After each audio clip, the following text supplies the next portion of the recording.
Hello. Welcome to an actually working stream of Dream Daddy. See how I turned that?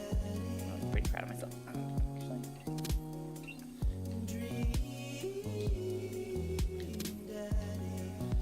Okay. So yeah, I got it working this time. Everything is swell. I don't know what happened. I had to restart my computer like twice before I could get anything to work, so whatever. What matters is I got it to work.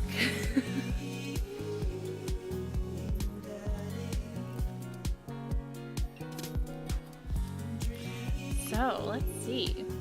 Dream Daddy.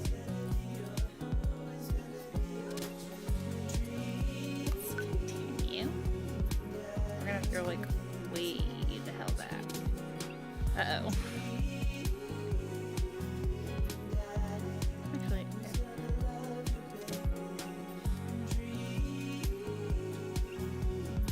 should he date that dad one there?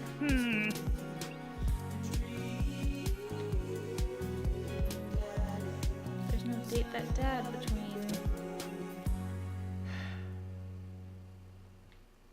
Oh right, I forgot we did the date with Joseph. So it's gonna. I forgot that.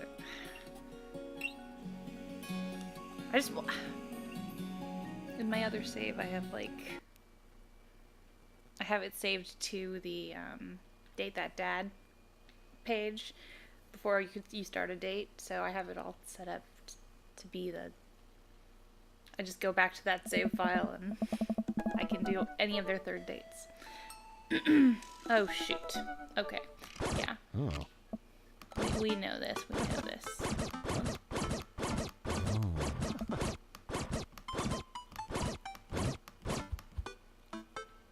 Oh.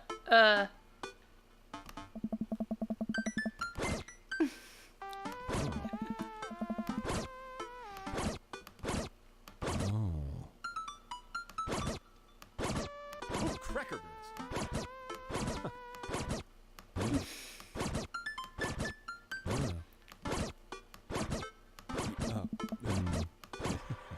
Oh, cool.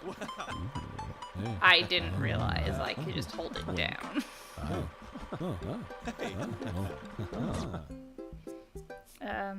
Uh-oh.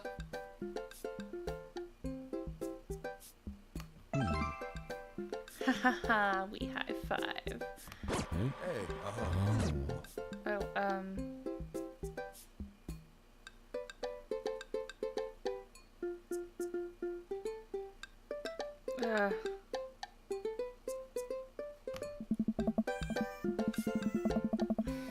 I don't know. Didn't like that. That's cool.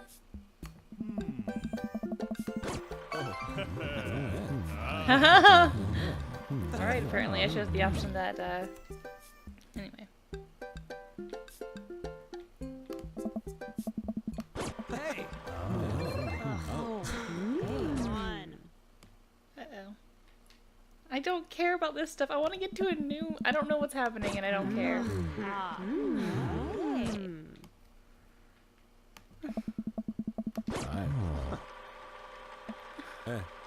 I like the sound effect of skipping through it. Okay.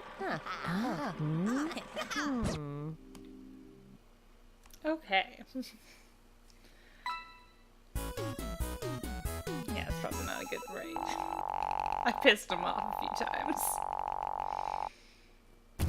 Oh! You look great. Just an A. That's fun.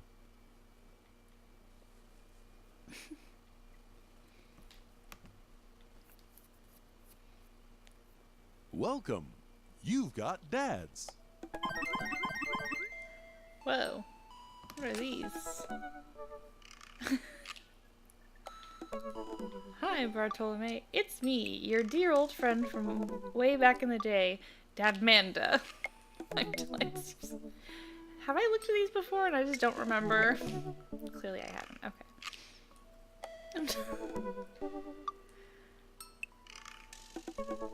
This is so cute.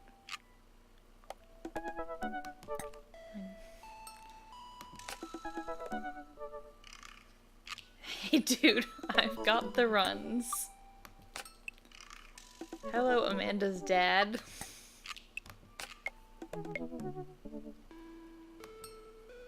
Oh! Okay. Robert invited me over for dinner. I know it's kind of a faux pas to invite another bro, but I've known the guy for years. I still can't get a good read on him. I know it's gonna be super awkward if I go by myself. Will you please come with me? I love food. I especially love food that's free. And I don't know why you're so sweaty over cooking, but sure.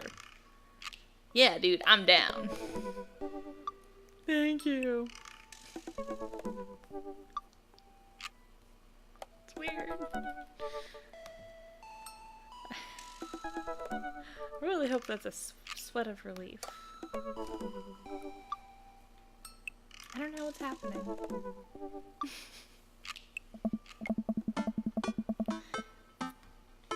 Man, I don't know how I feel about social time with Robert.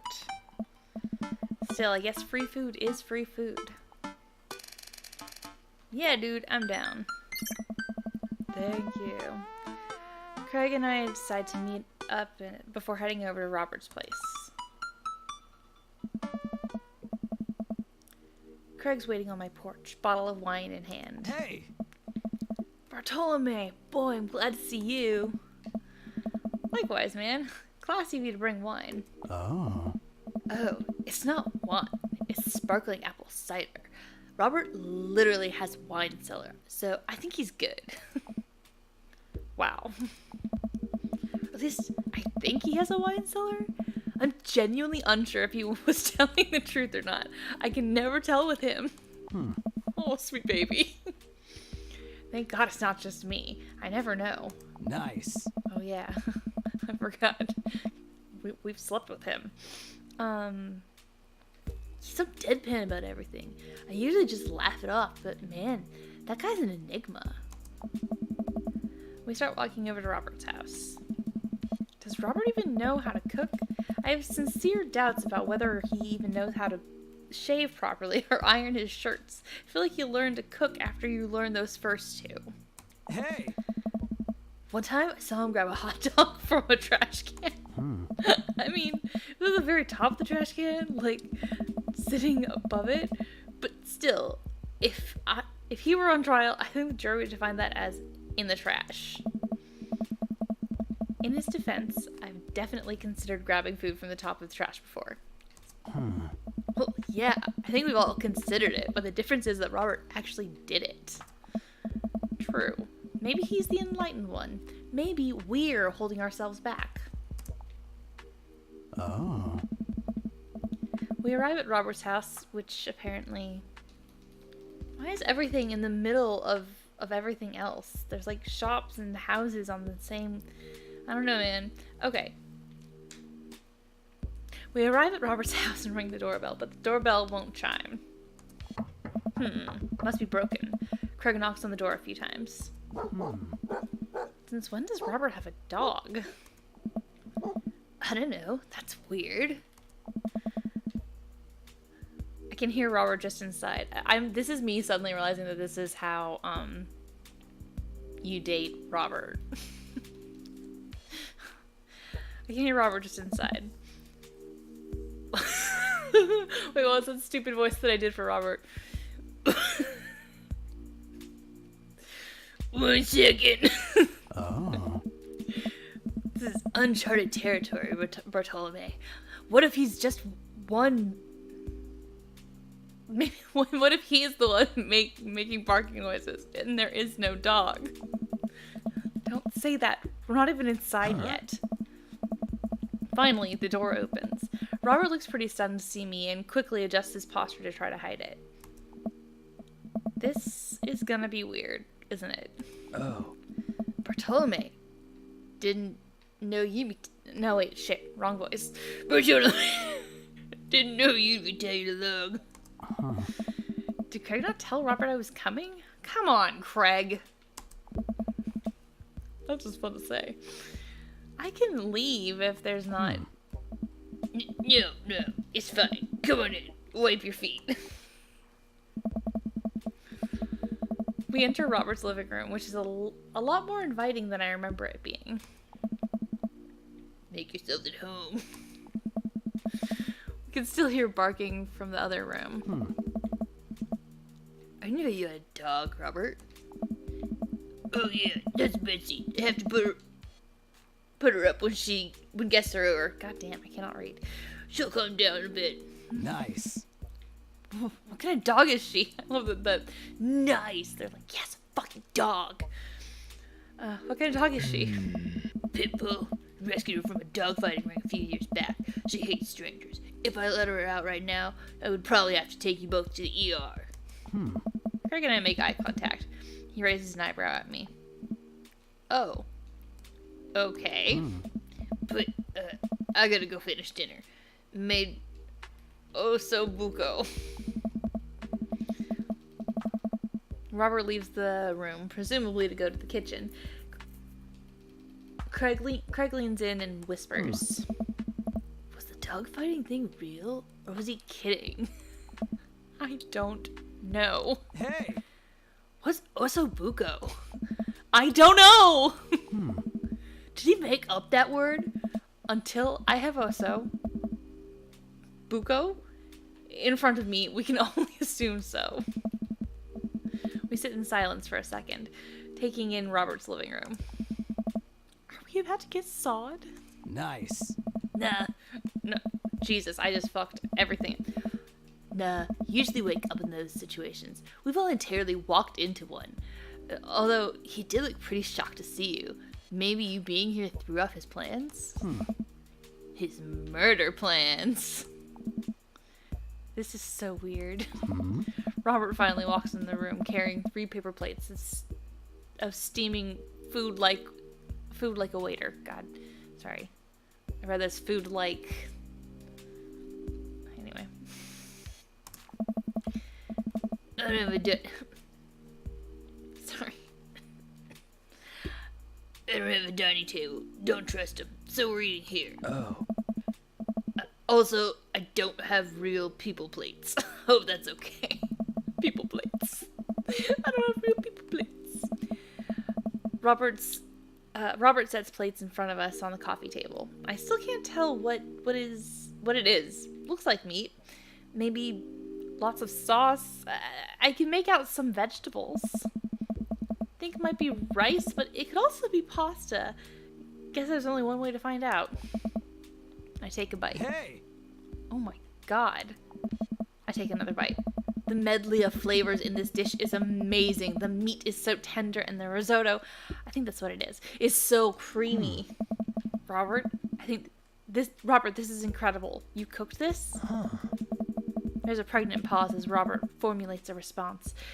Like it's weird to get a compliment from me. I fish out of a dumpster behind a restaurant. Or at least I think it was a restaurant. Hey! Can you believe people just throw this stuff away? I almost gag. I look over at Craig, who looks wary but still has his mouth full. He gives Robert a thumbs up. Glad you like it. Oh. Where did you learn how to cook like this? Worked in a restaurant in Spain for a hot sec. What? Alright. Is he messing with us? I decided to play along. You lived in Spain? Oh? After I dropped out of college, I went backpacking through Europe, crashing on couches, sleeping in hostels, wherever, totally broke. Worked a couple of odd jobs where I could scrape together some cash. Hey! One night, I'm eating dinner in this little restaurant just outside Madrid. I go to pay and realize I spent the last of my money on booze the night before. Hey! I'm in the middle of ditching in... Sorry. I'm in the middle of ditching a manager. When the manager catches me and puts me to work in the kitchen, I can't with this anymore. Long story short, they ended up liking me so much they offered me a job. Why not, right? How did that, anyway. Started living with some distant relatives on my mom's side. Oh. Over the course of 2 years, I worked my way up from busboy to sous chef. Learned a lot. Craig and I wait for the punchline. What night watchman did he swindle to get back to the States? Who did he con in a game of poker in the back room of a speakeasy for safe passage in the crew quarters of a cargo ship? Anyway, I still love to cook. Back to the voice, it's fine. I don't know what's real anymore, but this food is so good, I kind of don't care. Plus, Robert is actually talking to me like we're two people in the same room, which I guess is nice. That's amazing. Oh. It really is, to be honest. I wasn't exactly expecting gourmet cooking here, especially not served on paper plates. I don't care about presentation. If the food's good, it should speak for itself. This osobuco is screaming for itself. Oh. Paper plates are just as good as regular plates if you double them. Hey, is it bad if I ask for seconds? No problem, but save room for dessert. I made lemonberry Severin. Oh. Well, aren't you? Apparently, Craig completely threw off his little surfer dude thing. Well, aren't you just full of... Craig looks over at me. Hey. Surprises! Robert winks. You bet I am. Was it supposed to be like full of shit? Was that? I don't know. Huh. You can come over to dinner anytime. Hey. Craig. I'm gonna go get seconds. Me too. After consuming way more osobuco than my body could handle, and then really ensuring a later food coma with a generous serving of whatever Severin was. Severin? I don't know. Man, I'm not gonna try to pronounce shit. Craig and I decided to head out. Oh. Thanks for coming. I'm making an attempt to be more social. Something tells me he's not going to follow through on that. I'm thinking, you know. Man, if you'll have me, I'm here. Especially if there's osobuco involved. The solo from Kid Charlemagne. Oh, damn it. You've got dads. I've got dads. Well, so many dads. What's this one? No. What's going on here, man? Oh no, it's just a side story. All right, you know what? Let's just do some side stories. I want to do the Amanda one.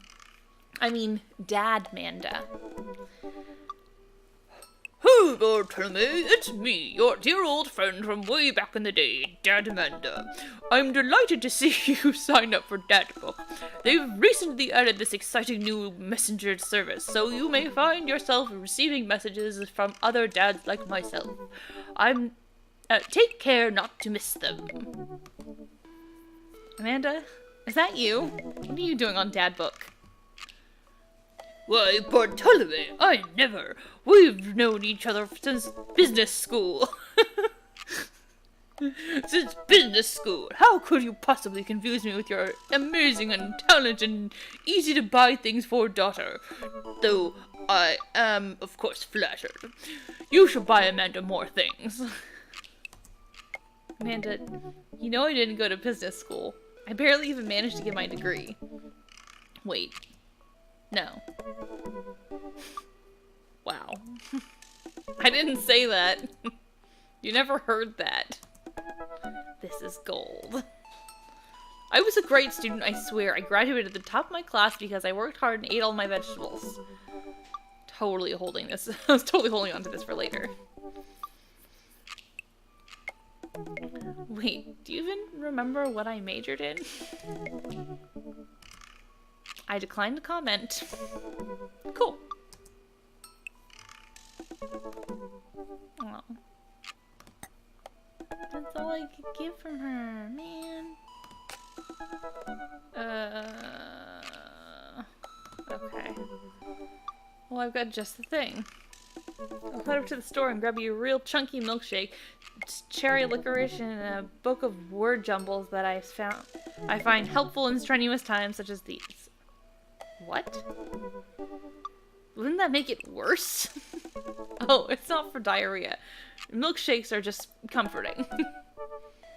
Wait, why are we talking about this? But I've got the runs. I meant that I feel like running. Wanna come with me to the gym? Why do I feel less excited about that than getting you home remedies for diarrhea? Come on, man, it'll be fun. You know what? Sure. When are we doing this? There's 30 more minutes left in this Meat Hell marathon. I'm not sad right now. I'm warming up. Okay, okay.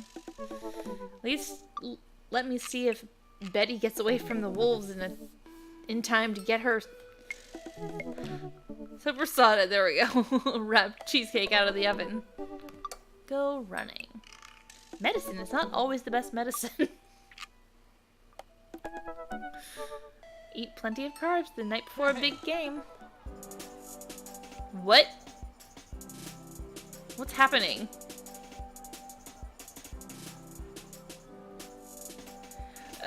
The gym just installed these new virtual jogging treadmills. We'll feel like we're running outdoors. Bro. You can see other runners on your screen too. Let's try it out together. Other runners? Will I be able to keep up? Dude. Don't worry, we're here to cheer each other on. I'll be right there with you. Nice. Just gotta get a rhythm. Keep your heart rate up, but don't overexert yourself. You'll do great. Run that, Dad. How do I do that?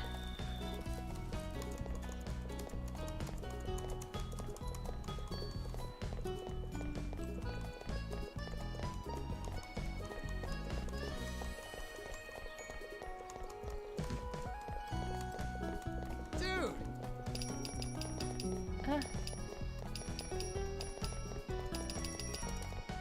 Okay, I need to hit really hard during those little eggplant combos.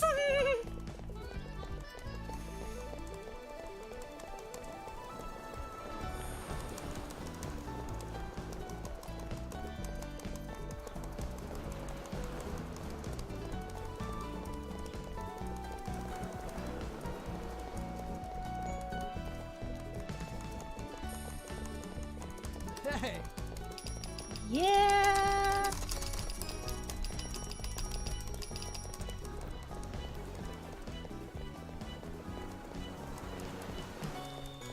Let's make sure to not kill Bartolome.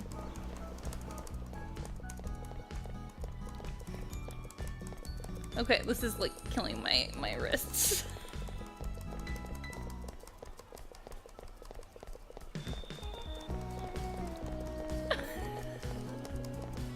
You guys can't see my hands, but I'm very roughly like just like vibrating my hands on the space bar. I'm just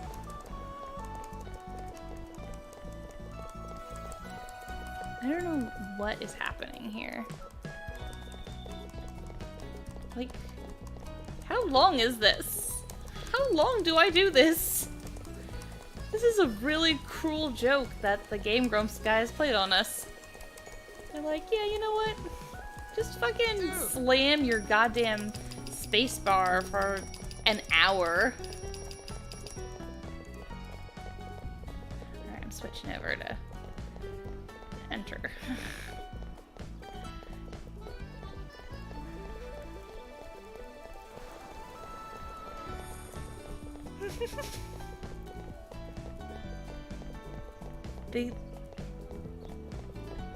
People bought this game. I bought this game. Hey.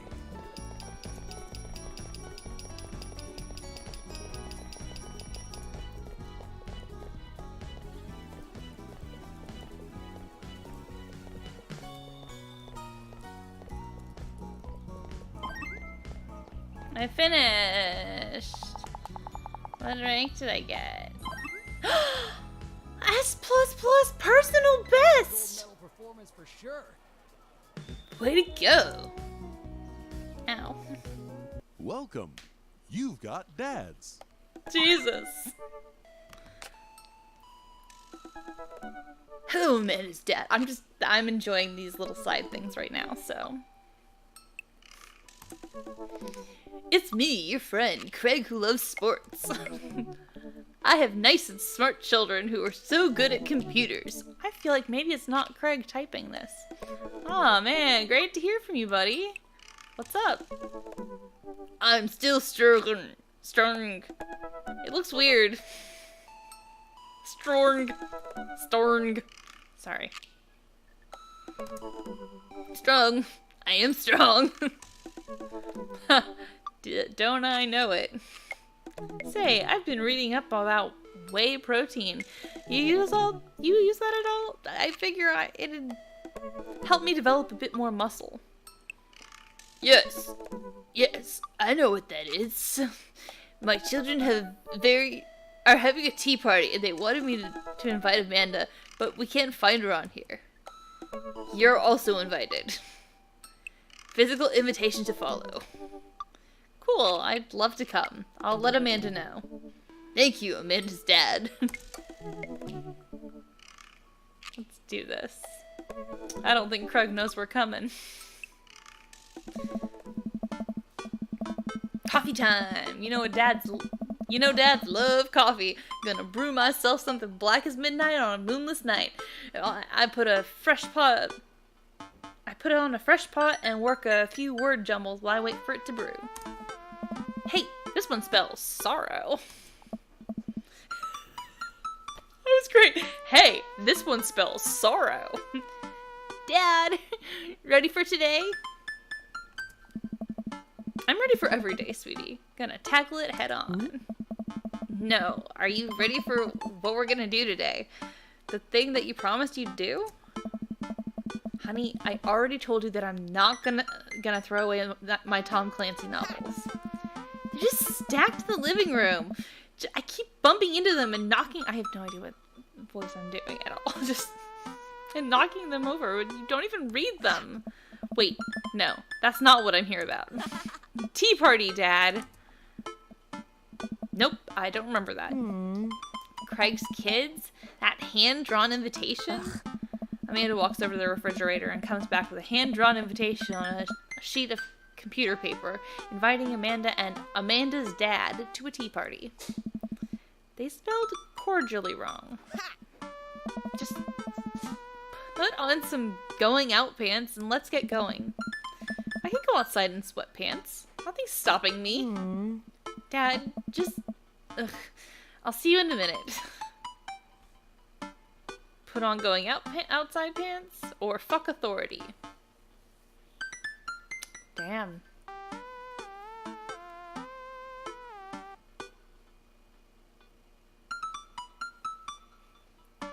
Fuck authority. What did I say about the pants? I'm a rebel, sweetie. Whatever. I'm sure it'll be fine. Oh. Hello, thank you for coming to our tea party. I do my best bow and present my daughter, who thanks them with a curtsy. This way, please. Briar and Hazel lead us to a small table with tiny chairs. Some are occupied by stuffed animals, and Matt and his daughter Carmencita are there too. Matt raises a comically small plastic teacup at me. Hey, dude. How's the tea? Hey. The imaginary tea is absolutely wonderful. I taste a hint of lemongrass. Hello, Carmencita. Hello, Mr. Amanda's dad. Did you just wake up? No. Why? Those are inside pants. Amanda laughs. Please have a seat. I sit down between Amanda and Matt. I don't think I'm going to be able to get out of this chair. Hey. Oh, hi everyone. Okay, I was like, who's Daisy? Over there.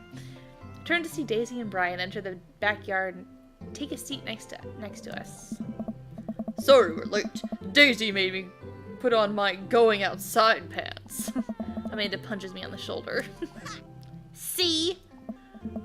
Oh, so you approve of cargo shorts when they're on Brian, but not when they're on me? Huh. Dad, you're embarrassing me at the tea party. This is a high-class affair. But, shh. It's about to start. Sorry. Thank you all for taking time out of your busy schedules for some high tea. Actually, it's a common misconception that high tea is appreciated by nobles. Dad, shut up! Now, if you'll all put on your designated tiaras. There are little tiaras sitting on everyone's plates. Well, except for Briar's. Or except for Brian's. His is a softball helmet. Oh, we ran out of tiaras. I don't think this is going to fit me, but I appreciate the thought. Dad, you're royalty. Please act like it. Brian tries to balance the ill-fitting softball helmet on his top of his head, but it immediately tumbles off and into the bushes. I'll get that later. Hey, sorry. Hey, everybody. Craig comes out with a teapot and a tray of sandwich cookies. Dad, is the tea ready? Oh. Yeah, it's been steeping for a while now. Awesome. Would you girls like to serve your guests tea? No, thank you. We'd much appreciate our servants' help. Craig leans over to me. That's me. Craig places a teacup in front of all of us and a single sandwich cookie onto each of our plates. He pours some tea into my cup. Awful fluorescent. For tea, I clink my cup with mats and take a sip. Hey. Good lemonade. It's tea. Hey. Right. Very good tea. I lean over to Amanda, who's happily enjoying her tea. So, what do we do at tea parties? We enjoy the splendors of upper-class society, Father. She takes a dainty bite into her sandwich cookie. What bagel? So the meeting of princesses has been called to order. Hear, hear. I am a warrior princess. I hunt and stuff and have, like, a really cool sword. We got this. Can I be a space princess? I'll allow it. I'll be a rock star princess. I'm also a space princess. Can there be more than one? Space is pretty big, don't you think? I changed my mind. I want to be a space princess too. Dad, what are you? Do I get to be a princess? Duh. Well, I guess that makes me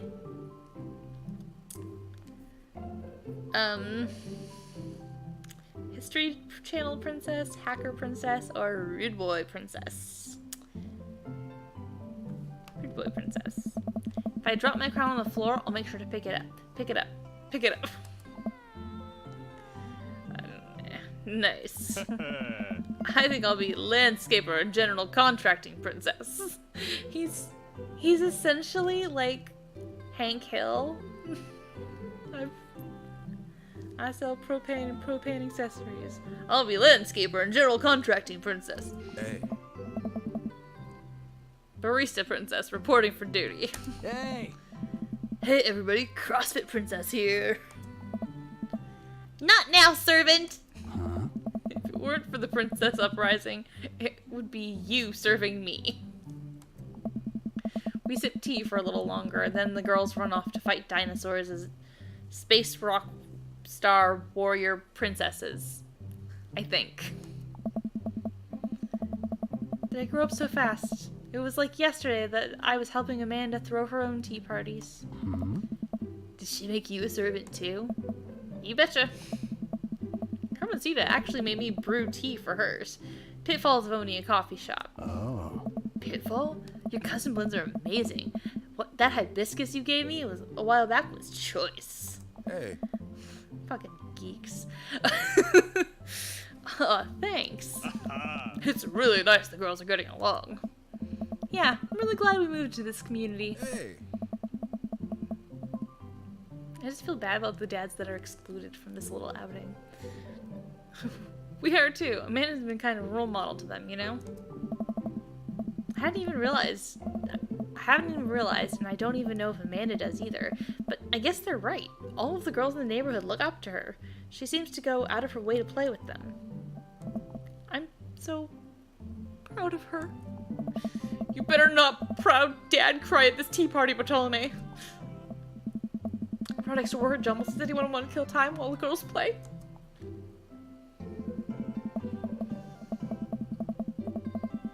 The day rolls on and the girls get tuckered out. Amanda spends the whole day playing with them and talking and taking their pictures, promising that she'll send them the best ones later. We all clean up and help put away the tea sets and tables, and then head out as Daisy and Carmencita fall asleep on their dad's shoulders. Take care, guys. Thanks for coming. Bye, rude boy princess. You want dinner? Nah, I'm all I filled up on cookies. Cannot speak English. Me too. I'm tired. Dude, same.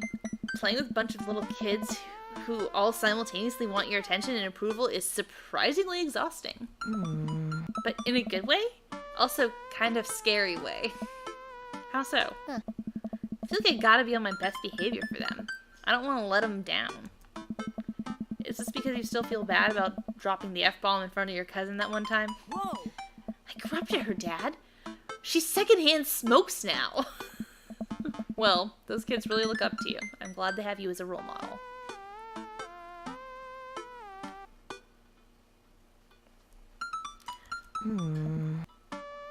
Shucks, Pops. I ruffle Amanda's hair. It's all tied up and nice. Don't ruffle it. Welcome. Bad Dad. You've got dads. Bad Dad.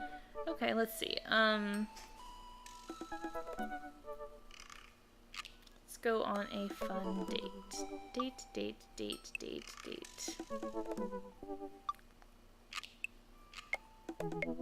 Let's go with...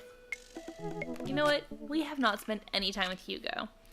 Do I want to spend any time with Hugo? Nope, I'm doing it. Let's do it.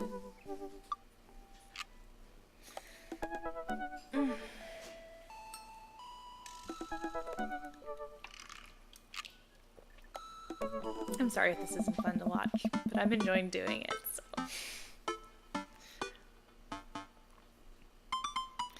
I navigate to Hugo's dad book page and type out a message. Hey Hugo, great to see you at the barbecue. Want to hang out sometime? I wait for a few minutes before the computer dings. I'm so glad that you messaged me, and I definitely want to hang out sometime, but I have a favor to ask. Our class is going on a field trip to the aquarium today. One of our chaperones called in sick. Is there any possible way you could come in and replace them? Uh-oh. I completely understand if you don't want to...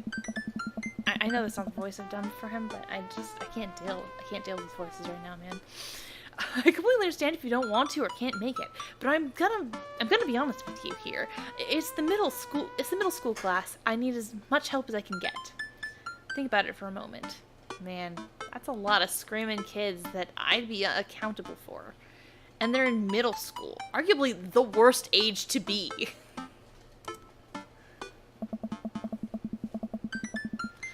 Amanda silently trudges into the kitchen and pours herself a bowl of cereal. Morning, Amanda. Morning, Pops. Hey, how was middle school for you? Aw, bad. Nobody likes middle school. That's 3 years of bad acne, crying, and being generally terrible. No. Oh. Everyone sucks, no self-awareness, just a bunch of hormonal teenagers locked in a gross old building for 40+ hours a week, doing long division and starting fights over, I don't know, pizza day, top 40s. Middle schoolers should be avoided at all costs. What was your middle school experience like? I don't remember. It was so long ago. Probably rode dinosaurs to class and bartended for lunch, is what I was gonna say. Bartered for lunch with the tiny skulls of the animals we had slain. You probably had to walk uphill in the snow both ways too, huh? And we liked it. See? Middle schoolers are reprehensible. Wait, why are you asking me about middle schoolers? That is a fucking weird question, Dad. Oh, Mr. Vega requested my help to chaperone his middle school class to the aquarium.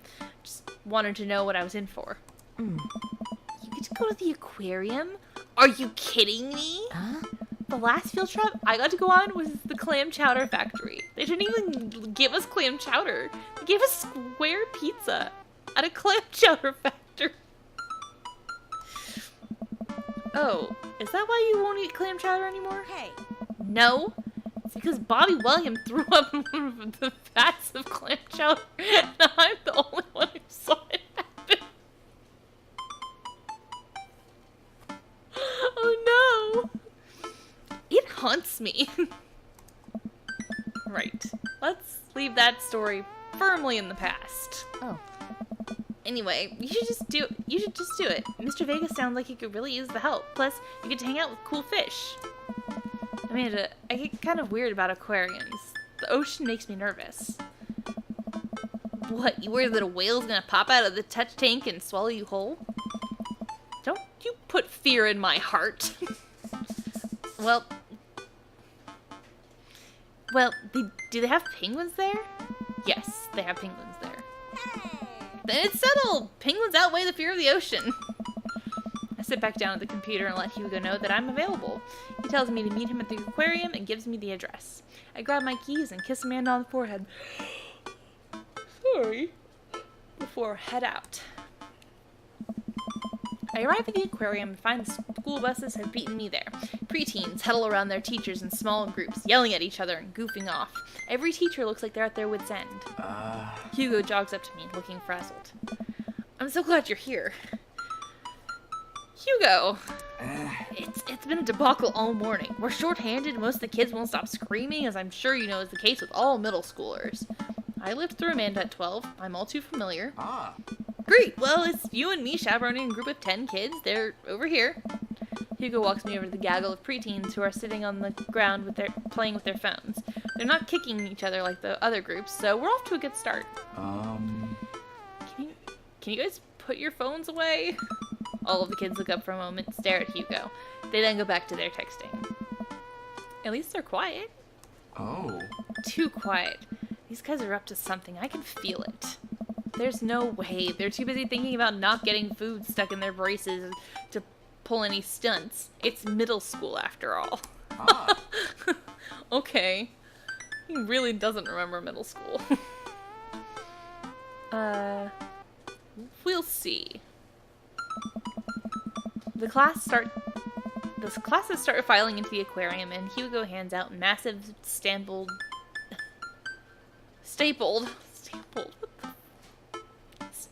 packets of paper to each kid. These are due at the end of the trip. Yes, this will be for a grade. No, you can't borrow a pencil. The kids collectively groan and grab the sheets from Hugo. What's in the packet? Honestly, just busy work so that the teachers can have moments of reprieve. I think one of the questions... Thank you.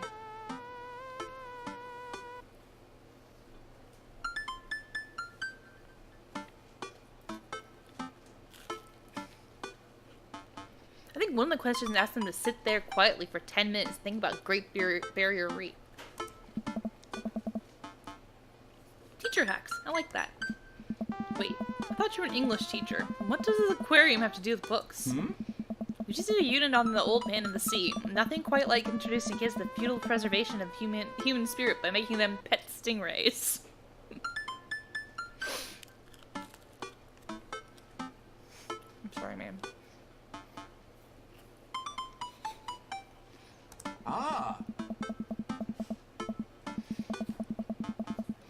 It gives us time to check out some of the new exhibits as well. Come on, they have a phenomenal section on tropical fish. While the kids sit on the floor and pretend to do their assignments, they text. While they text. There we go.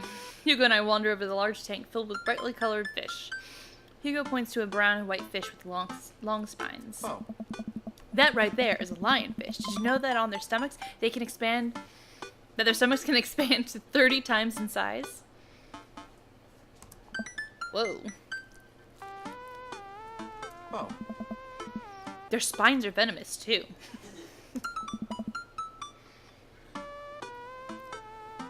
Nature is hardcore. Yes. You think that's bad? Take a look at this one over here. Hugo points to a spiny, grumpy-looking fish hanging out near the bottom of the tank. That's a stonefish, the most venomous fish in the world.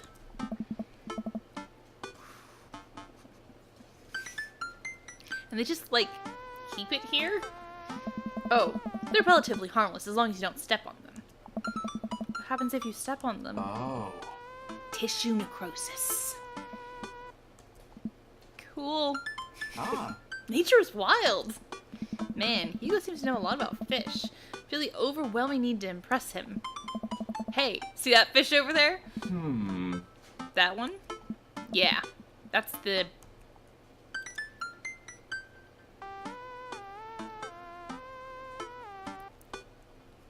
humphead race. Yeah? Did you know that?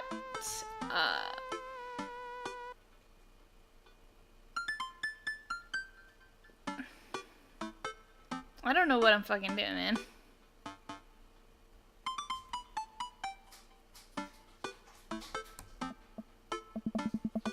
This fish sleeps upside down.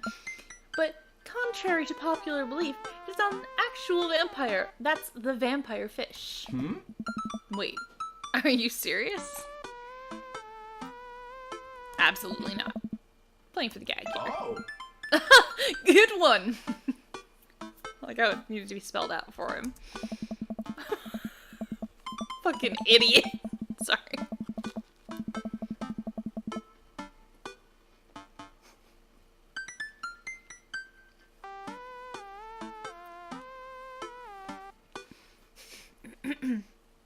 Sorry. We lead the kids to another room. Sharks, sea turtles, eels, and other marine life swim around in a massive floor-to-ceiling aquarium. The kids begin trying to take selfies with the sharks. Hugo leaves my side to separate two kids who are starting to have a fight over a Capri Sun. I walk around the room reading tiny little blurbs about different fish swimming inside the enclosure. After a while, I look around to see Hugo again. He's gazing up at the aquarium in childlike wonder. It ripples across the water. The ripples across the water cast blue, moving shadows across his face. For someone surrounded by angry, hormonal teenagers, he looks completely peaceful. He looks really cute in this light. I hope he doesn't notice me staring. Wow. Ah. I walk over to join him. Beautiful, isn't it?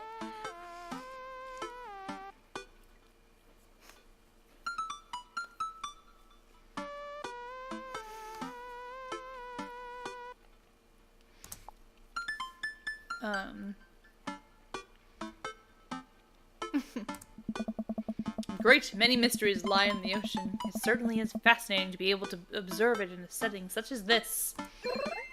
That's a very astute point, Bartolome.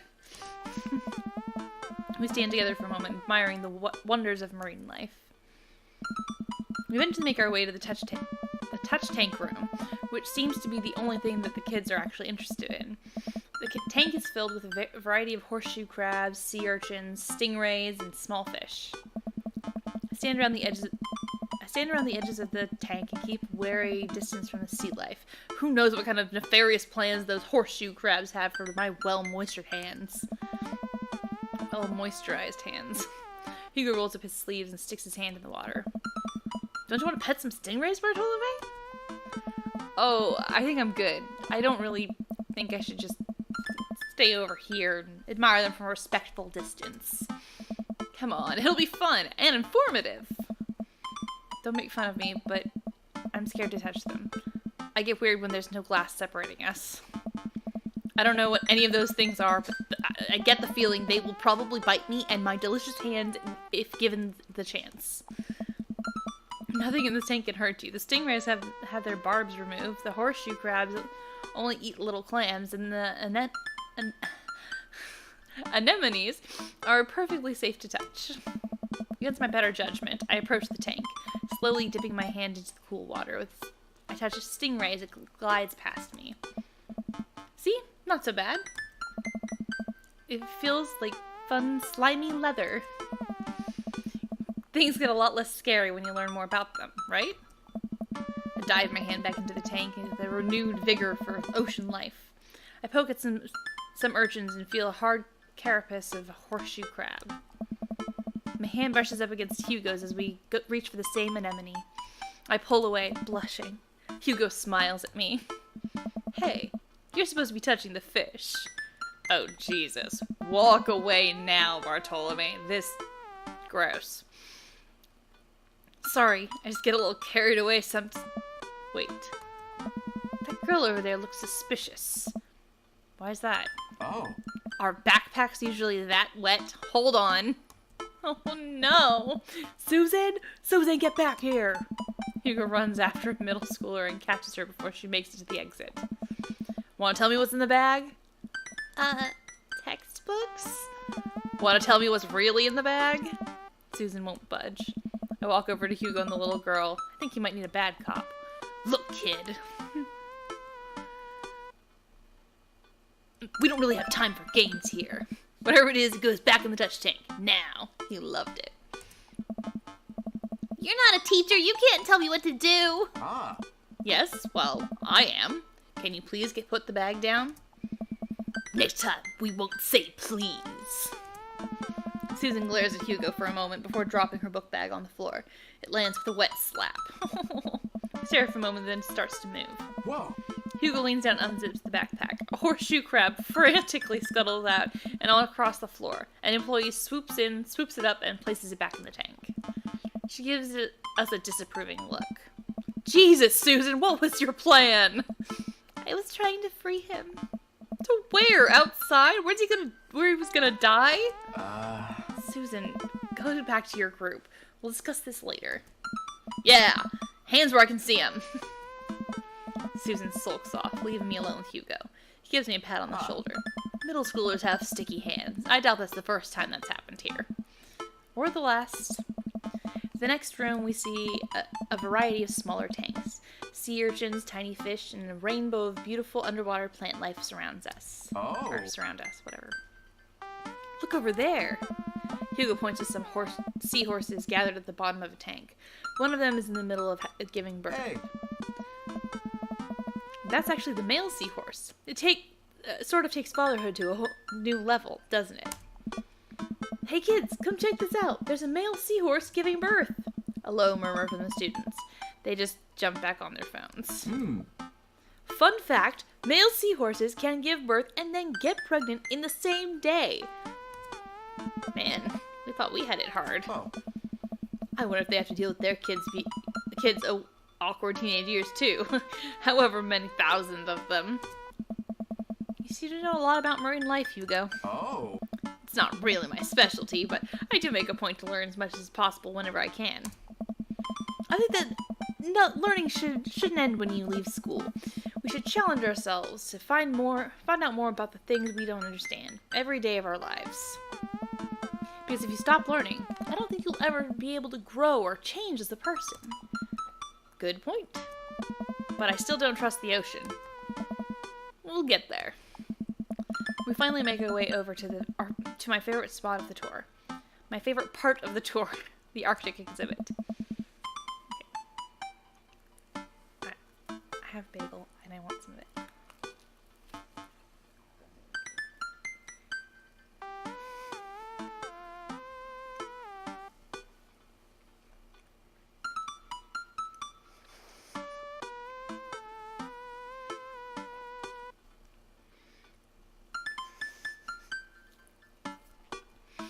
Do we get to see the penguins? Hey. Yes, we get to see the penguins. Hell yes. Our group of kids run around the exhibits. They won't stop tapping on the glass of the puffin exposure, trying to get their attention. Enclosure. I think I said exposure. Anyway. For at least a few moments, teachers, chaperones, and students alike seem to be having a great time. What was I so worried about? This isn't too bad. Whoa. Hugo suddenly grabs my arm. Oh my god, there's a student in this enclosure! Wait, just kidding. It's very bad. Is it one of ours? I don't know. Most certainly. I don't know. Yes, you do. It most certainly is. Molly Henderson, Susan's friend. Man, Susan just hangs with the bad crowd. Look over the penguins and see the determined-looking kid crouching behind a rock. She's hiding just out of sight of one of the employees. Over on the side of the enclosure, I see the door to the exhibit ajar. Was it unlocked this whole time? We gotta stop her before the staff sees and bans our school for life. Hugo looks around. I'll create a distraction. Hugo runs toward the puffin exhibit and addresses the entire room. Everybody, I have an announcement! The whole room turns toward Hugo. Here's a few facts I'll bet you didn't know about penguins. Everybody just stares at Hugo, confused. Well, this is my shot. I run into the enclosure and am greeted by a cold blast of air. Psst! Hey! The girl whips around and looks at me, to look at me. Her nose is pink from the cold. You can't be in here! Neither can you! Try to walk over to the girl, but the ground is so icy that I just end up slipping. I try to catch myself before I hit the ground, but the girl still laughs at me. Contrary to popular belief, penguins are birds. Birds are traditionally known to fly, but penguins cannot. So I can understand some confusion when we're discussing the birdness of penguins. The crowd is still somehow enraptured. Kid, what are you even doing? Letting the penguins go. They deserve freedom. Where are they even going to go? They're gonna live in my closet. Look, I just don't even have time to argue about this. We gotta get out of here.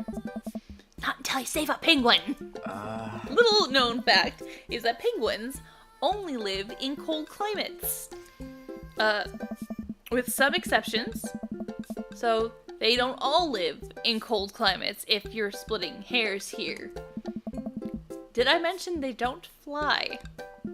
The crowd is starting to lose interest. I'm running out of time.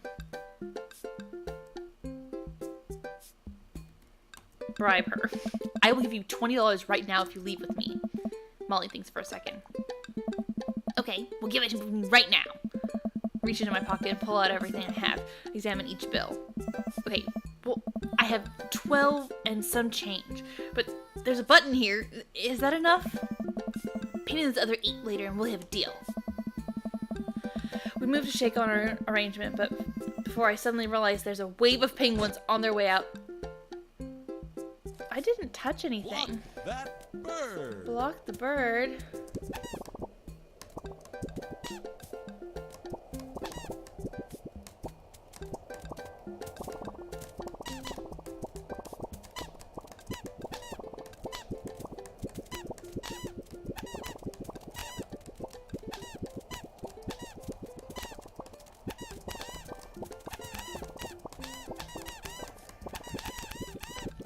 This is genuinely kind of fun. What? Where the fuck did a penguin escape? What the fuck you talking about? I didn't see it. Drive that key.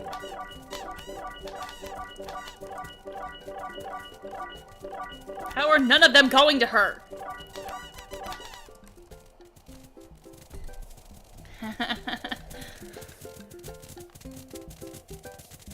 Okay.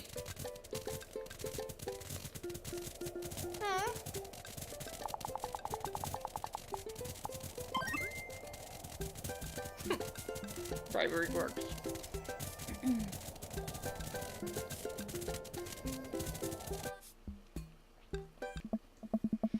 Woohoo!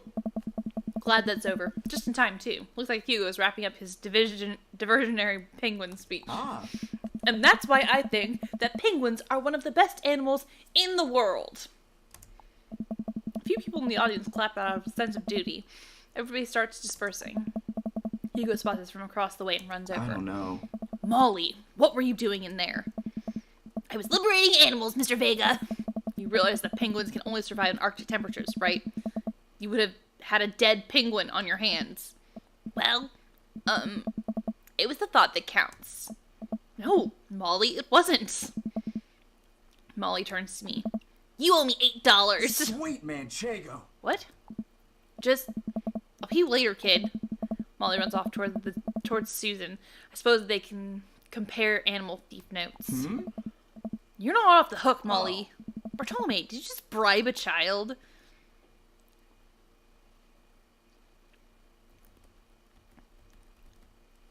You can't play by the rules when there are penguins involved. Listen, man, we've all done dark things in our life. I'm not the young, bright-eyed youth I used to be. That person believes in a world where you wouldn't have to bribe children to save a penguin. The me today knows different. I only wish I could go back. Let's just get through the day and get out of here. That was a negative. With the day finally coming to a close, the whole field trip is ushered through the gift shop, and we make our way back to the school buses. As we leave the aquarium, the kids load onto the buses. Hugo pulls me aside. Hey, Bartolome, thanks so much for helping out today. You're a lifesaver. No problem. It was actually kind of fun. Let me take you out next time to make it up to you. You like cheese boards?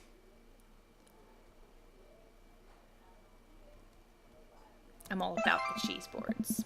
Well, I gotta make sure those kids don't steal anything else. See you around. I walk inside to find the house is empty. I wonder where the panda's at. Before I know it, Amanda pops through the front door. What you up to tonight? Just doing some homework. How was the aquarium? It was an adventure. Some kid tried to steal a penguin. Dad. We've all been there. I had to run in and grab her before any of the employees saw. You gotta go in the penguin enclosure? Did you steal a penguin for us? Amanda, no penguins were stolen, thanks to the valiant efforts of myself and Mr. Vega. It was nice getting to spend some time with Hugo, though. I'm surprised he helped complete a covert op. He's usually kind of a what? Kind of a stick in the mud? He's actually pretty cool. I had a good time with him. Alright. Too much adventure for me today. I'm gonna go rest my eyes. You mean take a nap? There's a difference. You'll learn when you become a father.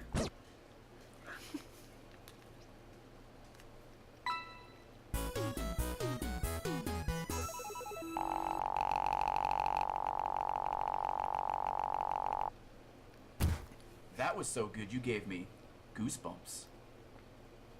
What? Welcome. Asiago You've Getter. got dads. Oh, what is this? See, I'm really enjoying this part.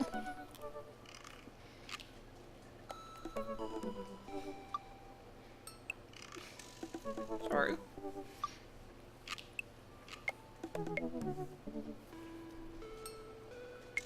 Hey, Bartolome, what are your feelings on poker?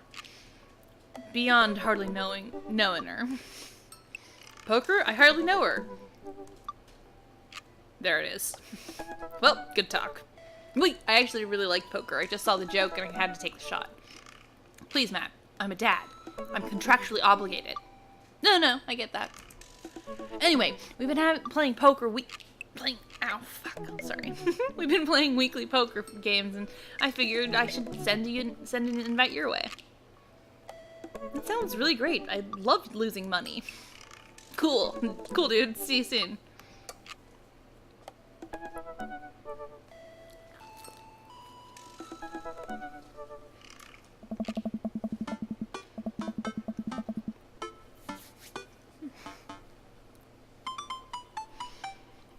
Matt invited me to a poker night at Joseph's house.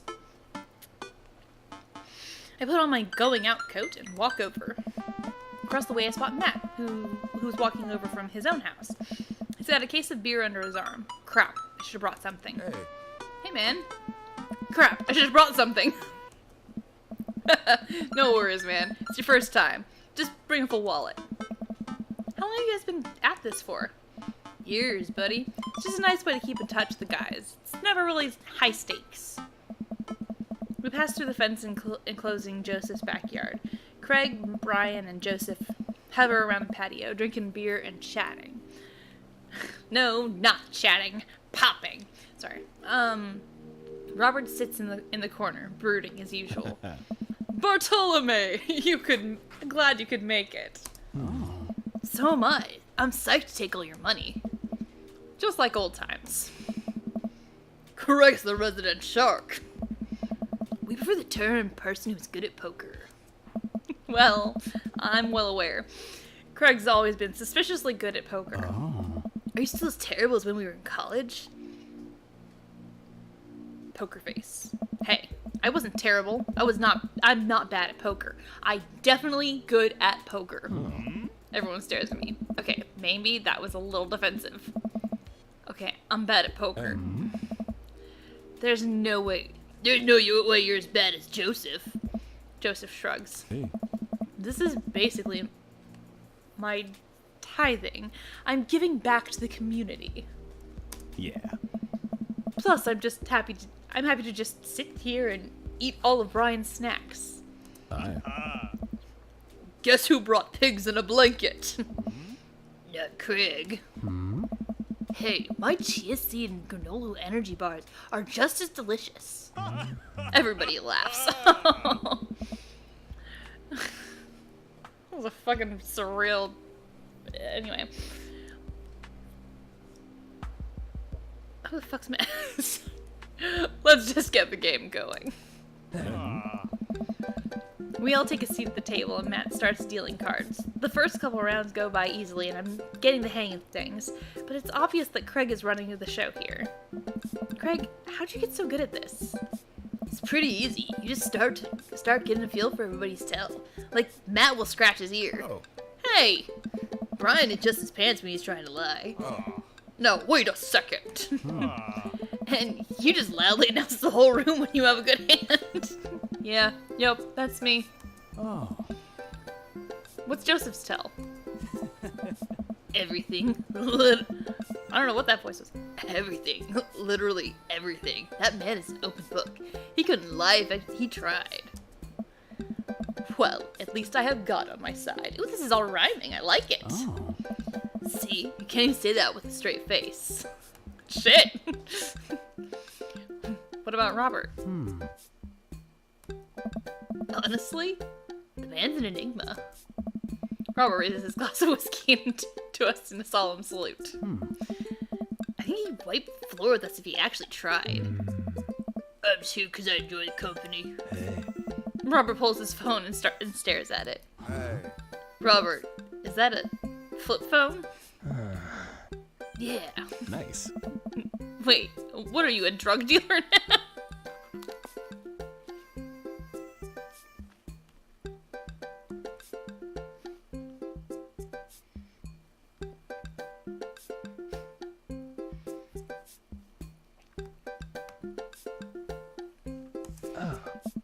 Yeah, what do you need? Horse speed? You want a Johnny's? I can get you the street stuff easy, but if you're looking for something exotic or designer that's maybe 72 hours and a favor call. Maybe I won't need you today, maybe I won't need you tomorrow, but someday. Oh, I don't really... I think I'm good. Right. Still, if you got a coin, I got the goods. I dropped my phone in the toilet and this is back up until I can get it replaced under warranty. Everyone murmurs their sympathies. We've all been, We go back to playing. I really gotta stop eating these pigs in the blankets. These pigs in a blankets. Pigs in blankets? I don't know. They're very good. I think there might be cheese in them. Oof, I don't know I've got enough to raise you on this round. You can always bet your firstborn. Bro. If you think you can handle another one, be my guest. Briar and Hazel are a handful, to say the least. Buddy, you think 3 kids is a handful? Try 4. I'm operating at 100% dad capacity at all times. Actually, it's technically 5. Christine saw a commercial for one of those dolls that poop and wouldn't stop asking for it. We ended up getting it for her on her birthday, and she's so grossed out by the fake baby poop, she makes me change diapers. So I'm changing a real baby and a fake baby. There's a lot of poop in the household right now. Daisy got one of those a while back. One night I walk in on her after she tried to take the doll apart to see how the poop mechanism worked, but she couldn't put it back together, and started crying. Poop everywhere. Fake poop, but still. I don't know what happened to his voice. That reminds me of... Wait, do we all have poop doll stories? Everyone nods in agreement. Guys, I really don't need any more poop in my life than there already is. Can we just go back to poker and not talk about poop? Matt deals another hand, and we quickly forget about the poop. We run out of pigs and blankets, so we switch over to Craig's healthy snack food. Actually, it isn't terrible. Hey. These kale chips are phenomenal. You should sell these at the coffee shop. Oh. It's my own recipe. I'd be happy to give it to you guys. Hey. I can see it now. Pierce the kale chips. Oh. Pierce the Veil is a popular post-hardcore screamo band out of San Diego. We all look at Matt confused. Oh, man. It's, maybe it's not in any of your wheelhouses. Nice. How's the shop nowadays? Hey, yeah. Busy as ever, toying with the idea of hiring another person to work the counter, but I haven't found a good candidate. Hey. If Amanda's looking for a summer gig, let me know. That's really nice of you, but I think she's been burned too badly by coffee shops before. Literally, not figuratively. Matt cocks his head to the side. I'll ask her, though. We get down to the final hand of the night, and it's Craig in the lead by a landslide. Joseph has long since lost all of his chips and is taken to tidying up, refusing help from any of the rest of us. Brian deals all the cards. So what's it gonna take for Robert to give a damn on this round? Robert looks up from his half-empty glass of whiskey. Do you really want to unleash the beast? Oh. I mean, that sound that sound effect made it seem like Craig was pretty interested in releasing the beast. Well, now I'm curious. Long history of being a gambling man, but I'll only do it if you make it interesting. None of this penny chip nonsense. I got Lily's 18-year single blend sitting in my closet right now. Was saving it for when River turns 21, but I'm willing to put it up as collateral. Now you're talking my language. I don't know what voices I'm doing. He throws his keys to his truck on the table. She's been seeing better days, but she can pull a tree trunk out of the ground. Nope. Myself and everyone else at the table immediately folds. Deal the cards, bra guy. Are you guys sure you wanna? You heard the man. Deal. Brian deals the next round of cards. Craig stares daggers at Robert, who casually sips his whiskey. So, I know you might... So, I know what you might be thinking. Robert put his old workhorse up for grab. It's his only mode of transportation. At times, his life, his only home. How could he be so sure his abilities of gambling? I'll tell you right now, Craig. I wasn't always like this. I was a lot like you. Smart, talented, cocksure of my own luck. Great biceps, but it didn't last long, though. I lost everything in a game of Pai-Gow in the back room of Shens and Tigos. What I thought was a 3-day business trip. Everything gone. Clothes, money, identification, you name it. I woke up in a ditch near Jeju Park and had to make my life new from there. It took me 3 years to beg, borrow, and steal my way back to American soil. And in those 3 years, I saw the greatest depths of human fear. Love deeper than I ever had. Lost it all many more times over. I've seen my own death, Craig. I know how I die. It's not like this. So let's make it more interesting. Jesus Christ. Let's make this more interesting. Hey. Robert produces the deed to his house from his jacket and tosses it onto the table. All I have and all I am. Are you prepared to go the distance? I don't know. Craig wipes the sweat from his brow. He studies Robert's face intently, searching for any sort of tell he can find. Robert casually sips his whiskey again. I fold. Hey. Everyone erupts. Fine, the whiskey is yours. That's why you don't dance with the devil. So, what was it? Were you bluffing, or did you have the cards? That's for me to take to my grave, fellas. Next week, boys? Next week. Hey. You got it. Hey. I'll be there. I almost had a heart attack. Very relaxing, but I sincerely doubt I'll wake up in a cold sweat thinking about it tonight. Hey. Keep working on that poker face, Bartolome. We all say our goodbyes and head our separate ways. Welcome. You've got dads.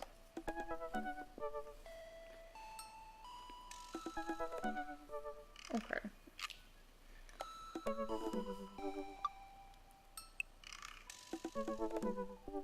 Let's go, Brian. Yeah. That should take me to the end of the stream, so let's finish on Brian. Man, I don't know how I feel about hanging out with Brian more, but it just seems like Daisy and Amanda got along really well. Maybe I should just bite the bullet and hang out with Brian more for the sake of the kids. Crack my knuckles and start typing. Hey, Brian. Great grabbing burgers with you at the cookout yesterday. We should get the kids together and hang out soon. Wait a couple of minutes until ding comes in from my computer. A message pops up on the screen. It's Brian. Let's see what he has to say. Hey, man. Always love a good burg with a buddy. We should definitely hang out. What do you think about mini golf? We could bring the girls out and have ourselves a little friendly competition. Rock on, Brian. He signed his name. That's cute. Friendly competition? This is perfect. I know Amanda and I will crush Brian in mini golf. I've been taking her to mini golf courses since she was a little kid. And I am proud to say that she's almost better at it than I am. Almost. I type back. That sounds great, man. Name the time and place and we'll be there. Hey, Amanda. Huh. Hey, would you be up for some mini golf with Brian and Daisy? I'm a little out of practice, and I know my backswing leaves something to be desired. Sorry, but I think I can keep it in the negatives. Perfect. Come on, kiddo, let's do this. Are you ready for this? Alright. Arr, matey, I'm as ready as I'll ever be. Why are you talking like that? This mini golf course is pirate themed. I just now realized that we are indeed standing on top of a giant pirate ship in the middle of a putt-putt course. Oh. Alright. Come on, pirate dad. Won't you talk like a pirate with me? Arr, ahoy. Scurvy. Avast ye. I like Brian and Daisy walk the plank with my superior golfing abilities. I mean, doubloon? Come on, Dad. You told me this is just gonna be some friendly competition. Friendly competition is dad code for actual competition. I need to prepare my body, mind, and soul to defeat Brian on the field of glorious battle. It's just mini golf. Just mini golf. It's much more than that. I kneel down and place a hand on Amanda's shoulder. I just want you to know that there's no pressure. It's not a big deal. Don't worry about it too much. But we have to beat Brian at mini golf. Whatever happened to just having fun? Oh, we will have fun when we beat them. Amanda gives me a side eye, but before I can side eye her back, I spot Brian and Daisy. Ahoy there, mateys! Ahoy! Brian walks up with Daisy in tow. It looks like they already rented us some golf clubs for our mini golf excursion. Total power move. Why didn't I think of that? Yeah. Alright, first mate. I hear there's buried treasure in these waters. You gonna help me plunder it? Oh, Amanda, I don't think this is a real pirate ship. I think this is just to play putt-putt on. Dad. Amanda gives Daisy a look. Huh. I mean, aye, Captain. Daisy winks at Amanda. Look at those two. They're two peas in a pod. So, you excited to get some mini golf in? Oh, you know it. You a gambling man?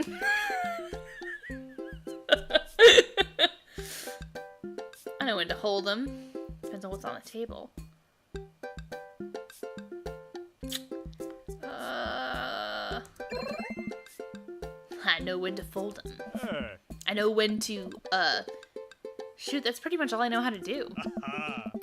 How about the loser buys drinks tonight? Alright, but how about we make it a bit more interesting? I'm listening. Loser has to mow the winner's lawn this weekend. Well, my yard's pretty big. Are you prepared to take that on? I think you should be a little more concerned with how you're going to maneuver around my hedges. It's highly technical work, not for the faint of heart. I don't think I'll need to worry about that. I'm very good at mini golf, you know. Oh, yeah? Hole in one every time.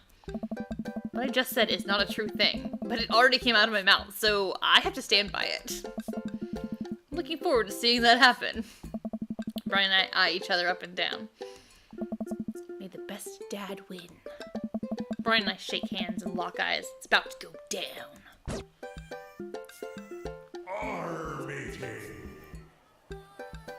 Ugh. Yo-ho-ho and a hole full of bomb. No!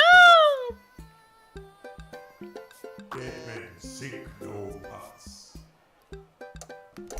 Into the brine. Into the brine.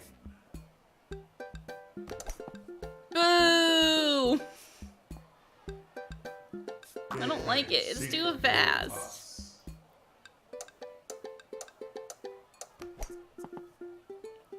Boo! Dumb Ariana. Dead men sink no pots.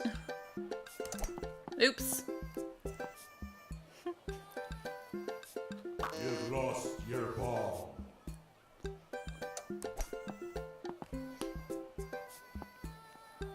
Dead men sink no pots.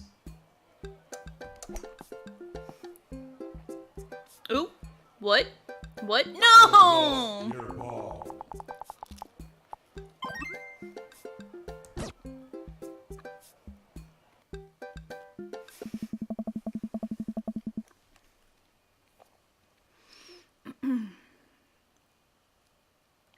Amanda pulls me aside while Brian and Daisy start walking to the next hole. Hey, you having a good time? I'm having a great time. I'm having a fantastic time trying to destroy Brian underfoot. I just asked because your eye is twitching. No, it's not. I feel my left eye twitch. Amanda raises her eyebrows. We're out here to have fun, remember? It's just a game. You're right. It's just a game. A game with extremely high stakes. That we are currently losing. Dad. Please, Amanda, please nail this next hole for me. I need your help now more than ever. If it's really that important to you, sure. Amanda walks over and tees up a particularly hard windmill hole. Gripping her club, she winds up and launches the ball into the parking lot. She looks me right in the eye and does an exaggerated shrug. Oops. I disagree with her actions, but I appreciate her act of youthful defiance. She walks over and... Oop. I think my phone decided to turn off. Whoops. Okay, well. She walks over and pats me on the back. That was for your own good. Love you, kiddo. Armatey. Oh no. No more. Into Yeah. the brine. Boo! Dead men sink no pots. Yo ho ho in a hole full of balm.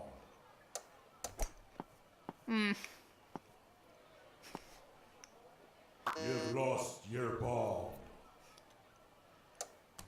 into the brine. Oops. Oh. Into Okay. the brine. No! You've lost your balm into the brine.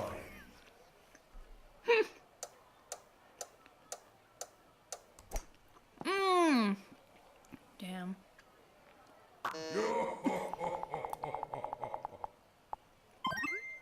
Yeah.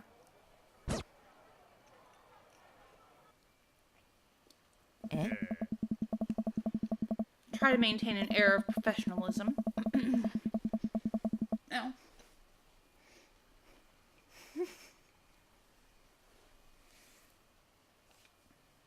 My hip was just out of place. Okay. I try to maintain an air of professionalism because there are children present, but confetti cannons are going off in my brain, and someone is placing a wreath around inner me with the words "Best Dad" emblazoned on it. Man, that was some good shooting there, Bartolome. I have bested you on the field of battle. And it felt good, Brian. It felt real good. Brian and I eyeball each other, electricity shooting between us. Oh, Daisy, did you have a good time? Yo ho ho, I did. We haven't found the buried treasure yet. I think we would need to apply for a permit to dig around here. I can take Daisy home. We can get city paperwork started for digging. You two go enjoy your night. Sounds like a plan. Bartolome, you cool with that? Sure. Just don't get yourself into too much trouble. Nah. Can do. I'll make sure we get into a perfectly reasonable amount of trouble. Amanda and Daisy skip away, yelling about buried treasure. Bless that kid's tiny, rebellious heart. Well, I guess we should hit the bar now. There's actually a tiki bar attached to this place. How about that? That sounds like a plan. Brian and I walk into a freaky tiki, a kitschy, kitschy? Sounds so weird. Such a weird word. Kitschy, island-themed bar. Palm trees adorn the walls, and several fake parrots are strewn about. Oops, damn it. My hand hit the trackpad. I guess I'm spending more time with Brian, which is a little more bearable since I won. Okay, I just gotta get my victory drink and get out of here. I think I already proved my superior dadness for the day. Oh. 2 pineapples of hospitality, please. Bartender whips up 2 rum drinks inside hollowed out pineapples. He sets them on fire, and we have to blow them out before we can drink them. That sounds delightful right now. There's this one drink I had the last time Reese and I were in Hawaii. I want it right now. Anyway. Usually I just like to, I don't know, drink my drinks. If you don't want yours, I'll take it. And miss out on the taste of victory? I don't think so. I take a sip of my pineapple of hospitality. Victory tastes fruity. Let's talk about lawn maintenance. I'm very particular. No electric mowers from me, and I hand cut everything with scissors. I also only water the lawn with bottled sparkling water. I just ran out, so you're gonna have to import some. Italian is preferred, but I'll settle for Icelandic if that's all you have. It's sweet that you're willing to put all that effort into taking care of your dead grass. What? My grass is perfectly healthy. It's okay, buddy. I know just the trick to perk you back up. I'll work my magic when I finish trimming your grass, the tiniest pair of scissors I own. Man, even when he's trying to be helpful, I feel personally attacked. While I sip more of my drink, I notice TV in the corner. Hey, Extreme Makeover Deck Edition is on. I love this show. Always made me want my own deck. Want to own a deck. There we go. Jesus. Ugh. I hate this show. Why? It's so clearly fake. Well, yeah, it's reality TV. Who cares? I care. I'm a general contractor. I work with these decks all the time. There's no way they're renovating those decks in a matter of 2 days. It's impossible. That's a 3-week job minimum. So you want them to cover those 3 weeks extensively in every episode? It can't be that interesting to watch a bunch of dudes slave over a deck for that long. Nobody would watch it. I don't like any of those home improvement shows. I want to watch stuff that's real. Like YouTube. Like long haul paranormal ice road truck ghost truckers? I have terrible news for you, Bartolome. No, not them too. That's the awful truth. Not the ghosts though. Those are real.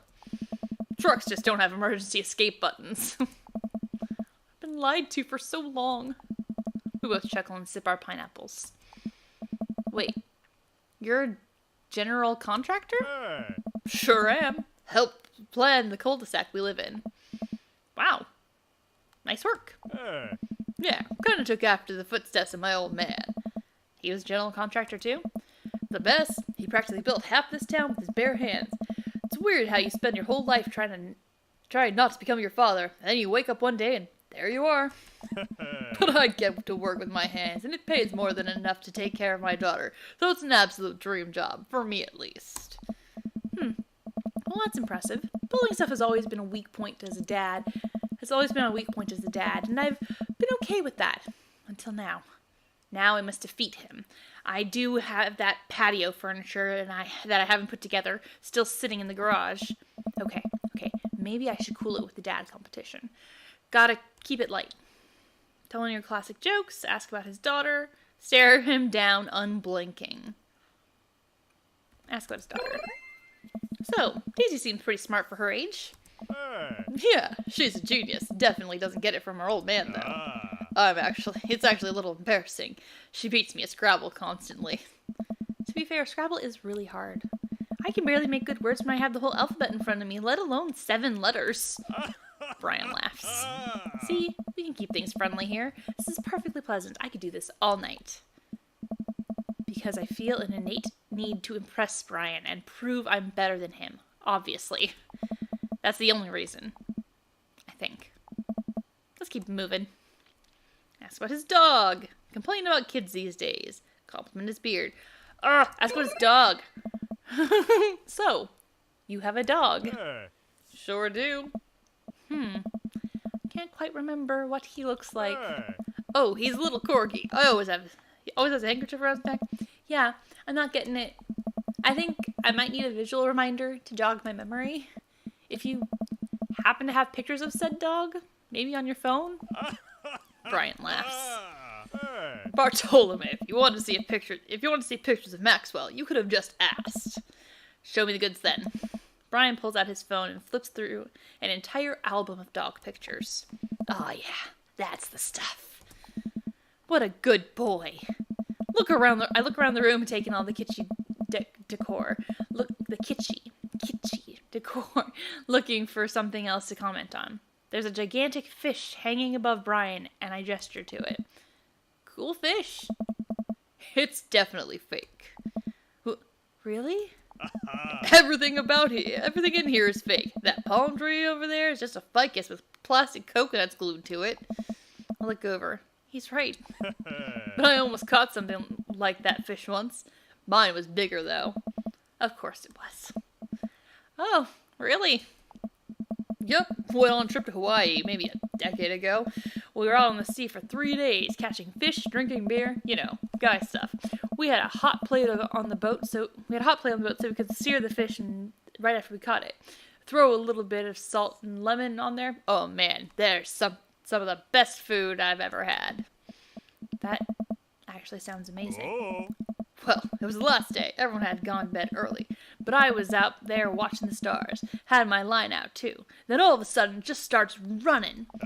So I jump back on the reel before it gets ripped out from the rod and start fighting with the damn thing. I'm out there for maybe an hour. Can't call out to my shipmates. It's just, oh shit. finally, I'm starting to tucker a guy out. I get him up to the surface and finally get a sight of it. Jesus.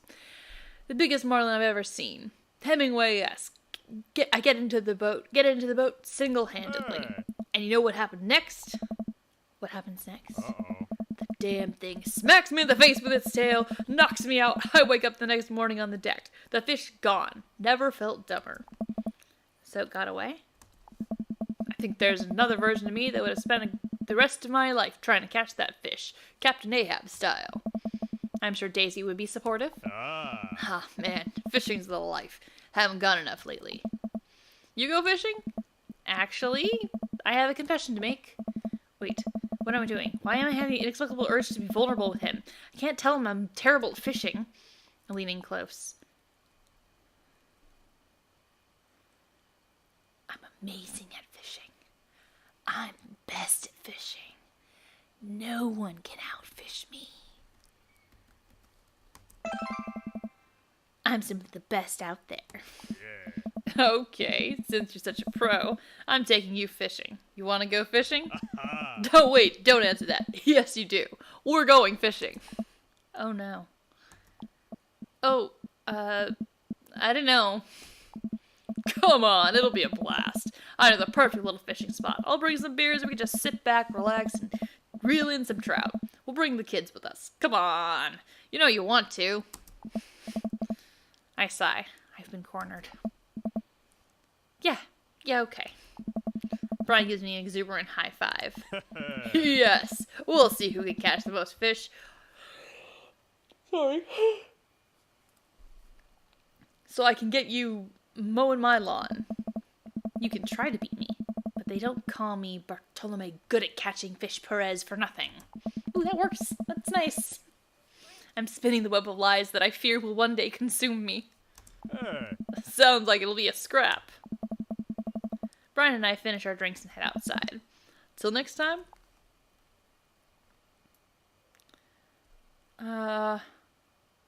This is a real opportunity for friendship. I'm real excited. Or kiss my bass, Brian.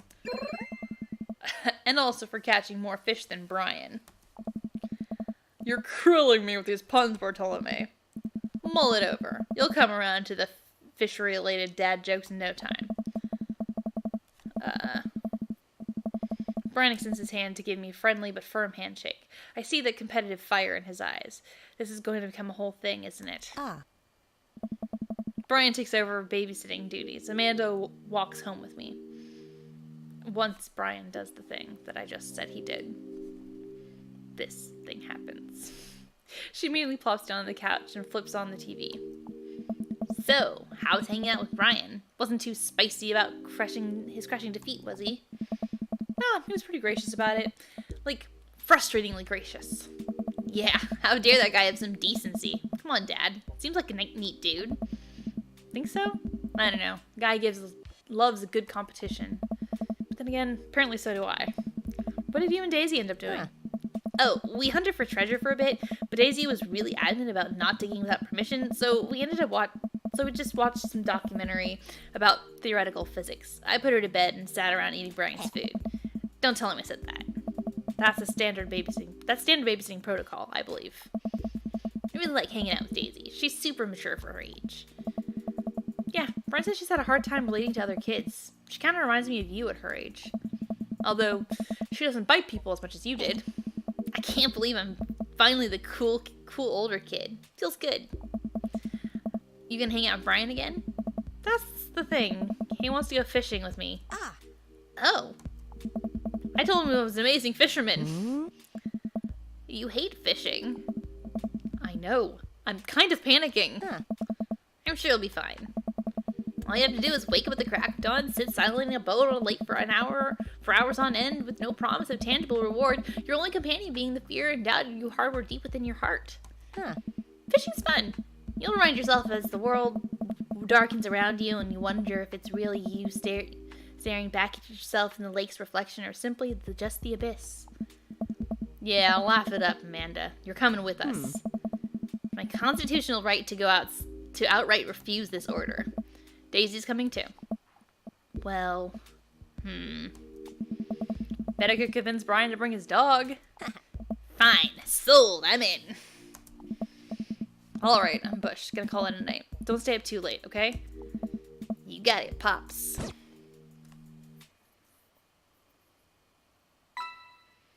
Oh, man.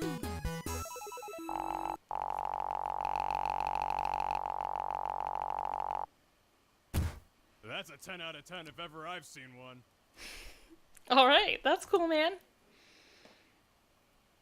Welcome. You've got dads. What is this?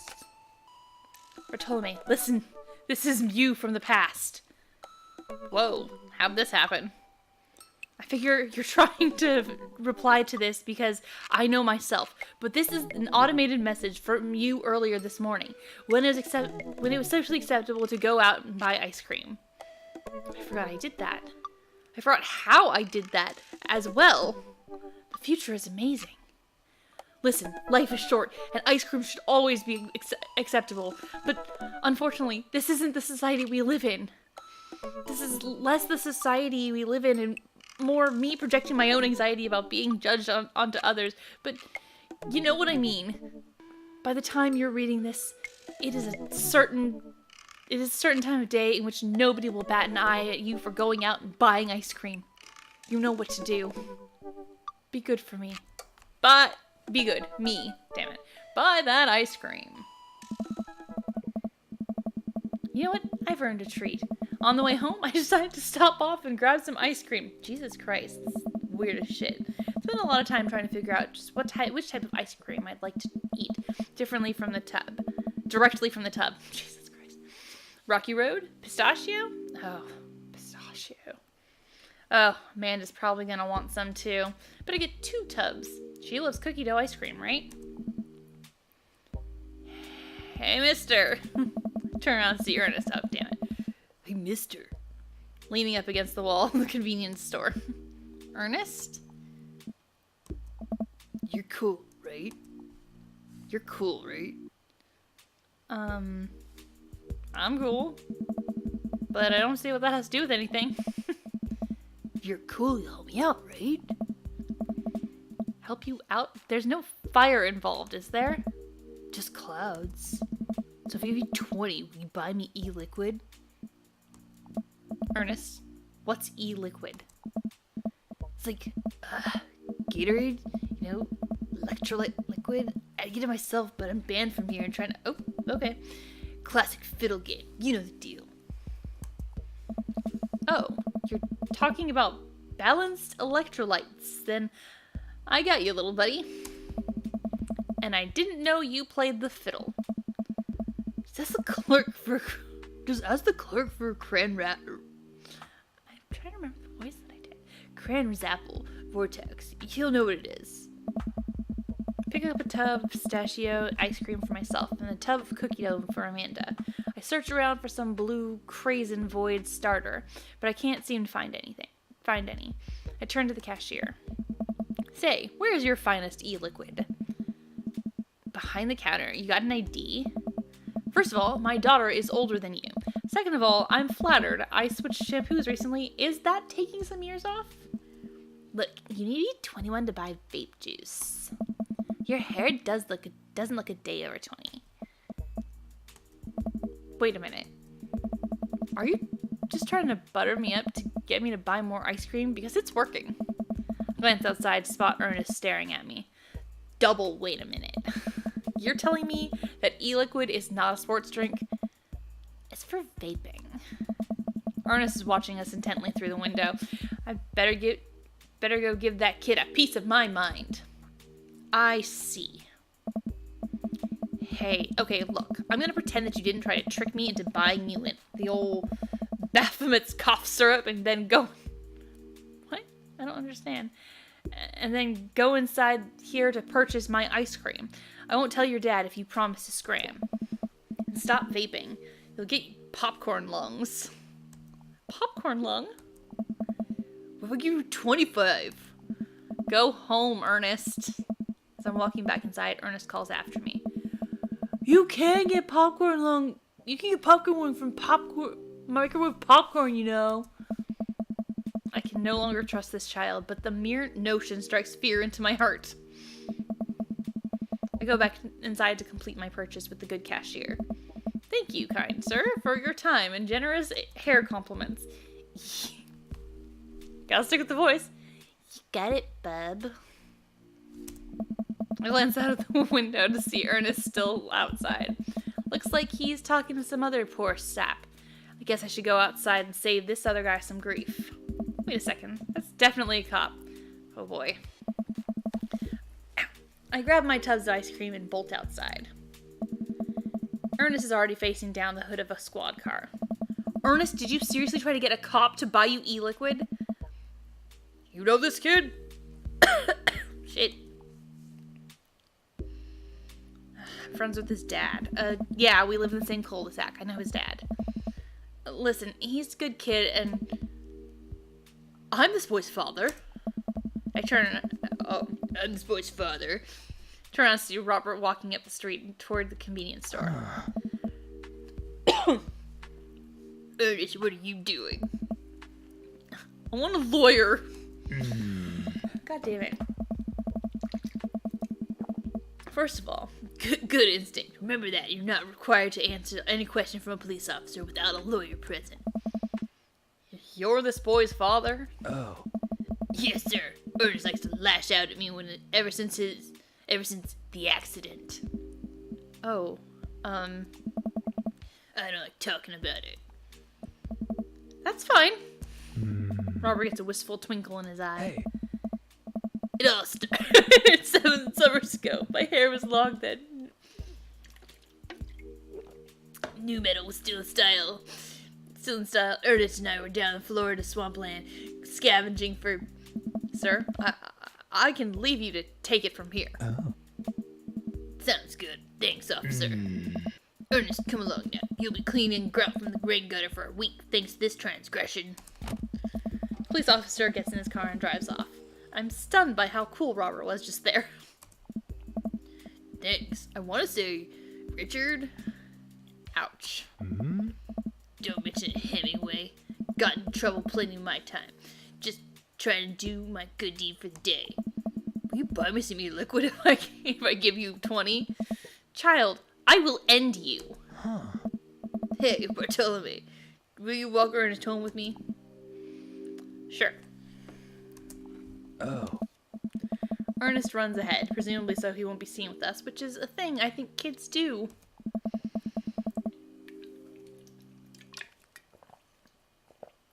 Reminds me a lot of myself when I was his age. Well, maybe I wasn't as dumb. Seems like he tortures his dad. Seems like he tortures just about everyone. He even stole your wallet. What? No, he did. Pat my back pocket. The rest of my pockets. He stole my wallet.